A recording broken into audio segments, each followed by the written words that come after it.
Assalamualaikum warahmatullahi wabarakatuh. Alhamdulillahirabbil alamin wassalatu wassalamu ala asrofil anbiya'i wal mursalin wa ala alihi wa sahbihi ajmain, amma ba'du. Saudara-saudara sekalian, alhamdulillah Allah memberi kita nikmat iman, Islam dan nikmat sehat. Mudah-mudahan kita bisa memasuki bulan puasa ini dengan penuh kesehatan, penuh kebugaran. Yang kebugaran itu menambah kita dekat dengan Allah di tengah-tengah wabah corona saat ini. Saudara-saudara sekalian, kita di dunia ini ibarat musafir yang suatu hari pasti pulang kampung atau mudik, terserahlah namanya, mau mudik atau pulang kampung gak masalah. Namun kampung kita sangat jauh. Kita sudah ada di dunia ini sejak leluhur kita, Nabi Adam alaihissalam. Sedangkan kampung kita ada di surga. Dan setiap anak Adam pasti akan pulang kampung ke surga. Namun untuk sampai sana ada 3 hal yang harus kita perhatikan. Pertama, karena tempatnya sangat jauh dan kita di sana belum punya apa-apa, maka kita harus menabung, harus mempersiapkan bekal. Supaya apa? Supaya kalau kita sampai di kampung kita, di surga nanti, kita memiliki sesuatu, tempat kita tinggal, tempat kita bisa makan, tempat kita bisa istirahat. Ibarat seorang tenaga kerja Indonesia di luar negeri, kalau tidak pernah menabung, tidak pernah mengirim gajinya ke kampungnya, tentunya dia pulang-pulang nanti tidak membawa apa-apa. Apalagi kita ke kampung kita di surga nanti, kita tidak bisa membawa apa-apa secara fisik. Tidak ada apa-apa yang bisa kita bawa. Kita hanya pulang dengan badan saja dan amal soleh. Ini yang pertama.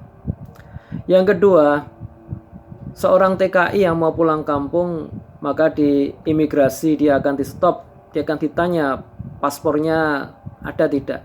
Kalau tidak ada, maka dia dicurigai, jangan-jangan dia bukan orang Indonesia, bukan warga negara Indonesia. Nah, paspor kita supaya bisa pulang kampung dengan aman adalah iman. Kalau seorang manusia, seorang anak Adam pulang kampung tanpa membawa iman, dia tidak akan boleh lewat imigrasi. Dia akan disingkirkan, pinggirkan. Yang ketiga, barangkali kita selama di dunia ini terkena virus-virus duniawi. Kita ada banyak dosa-dosa, ada hasad, ada dusta, ada sombong dan sebagainya.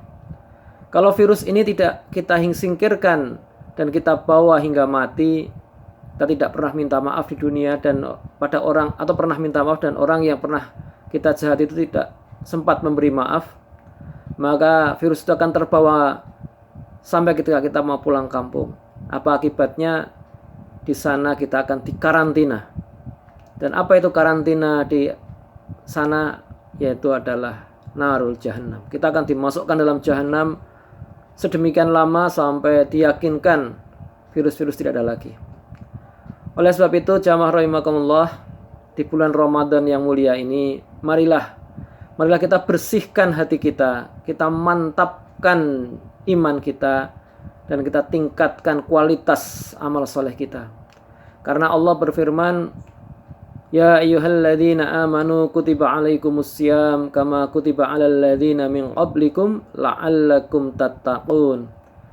Hai orang-orang yang beriman, telah diwajibkan atas kalian berpuasa sebagaimana diwajibkan atas orang-orang sebelum kalian agar kalian bertakwa. Dan apa itu takwa? Dalam surat Al-Baqarah ayat kedua sampai kelima Allah berfirman, Alif lam mim dzalikal kitabu la raiba fih hudal lil muttaqin, ya. Sesungguhnya Quran ini adalah petunjuk bagi orang-orang yang bertakwa. Alladzina yu'minuna bil ghaibi wa yuqimunas sholata wa mimma razaqnahum yunfiqun.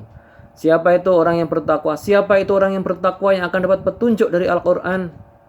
Adalah orang yang mengimani yang gaib. Apa contohnya iman pada yang gaib? Iman pada surga dan neraka. Surga yang tidak kelihatan itu, yang tidak kita cium baunya di dunia, karena kita ini kan di lockdown dari surga, ya. Tidak ada makhluk surga yang datang ke sini hari ini. saat ini. Ya.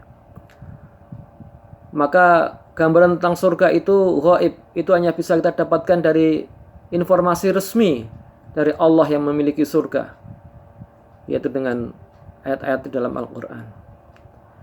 Nah, orang yang bertakwa adalah yang mengimani yang ghaib. Kemudian apa? Kemudian dia wa yuqimunas shalat, menegakkan salat. Menegakkan salat artinya adalah menegakkan syariah, menjalankan semua syariat yang dibawa Rasulullah, baik syariat yang mencakup ibadah, yang mencakup muamalah, yang mencakup dakwah, semua harus kita laksanakan. Dan wa mimma razaqnahum yunfiqun, dan menafkahkan, membelanjakan rizki yang telah Allah berikan pada kita. Apa itu rizki yang diberikan Allah pada kita? Banyak sekali. Tidak cuma harta, tetapi juga waktu, juga tenaga, juga pikiran. Maka waktu, tenaga, pikiran, harta yang kita miliki, yang merupakan rizki dari Allah, harus kita belanjakan, kita manfaatkan untuk manfaat yang sebesar-besarnya bagi umat manusia. Ya. Alladzina yu'minuna bima unzila ilaika wa ma unzila min qablik wa bil akhirati hum yuqinun. Di ayat keempat ini Allah menegaskan kembali bahwa orang-orang yang bertakwa itu mengimani apa yang diturunkan kepada nabi-nabi sebelum Muhammad, dan kepada hari akhirat mereka begitu yakin. Mereka yakin bahwa amal soleh mereka akan dibalas di akhirat. Ya, ulaika humul muflihun. Ya. Ulaika ala hudam mir rabbihim wa ulaika humul muflihun. Dan hanya orang-orang ini, orang-orang yang meyakini yang gaib, meyakini akhirat ini, kemudian beramal soleh, menjalankan syariat, menegakkan sholat ini, kemudian memberikan manfaat yang sebesar-besarnya bagi kemanusiaan, inilah, hanya orang-orang inilah orang-orang muttaqin, dan kepada mereka lah Quran ini akan menjadi petunjuk. Kalau kita tidak pernah tahu kampung kita di mana, tidak mungkin kita bisa pulang kampung kecuali ada petunjuknya, ada Google Map-nya, dan Google Map-nya itu adalah Quran. Saudaraku, marilah kita jadikan momentum bulan puasa ini untuk benar-benar menjadi kelompok orang-orang yang muttaqin, yang bisa pulang kampung ke surga.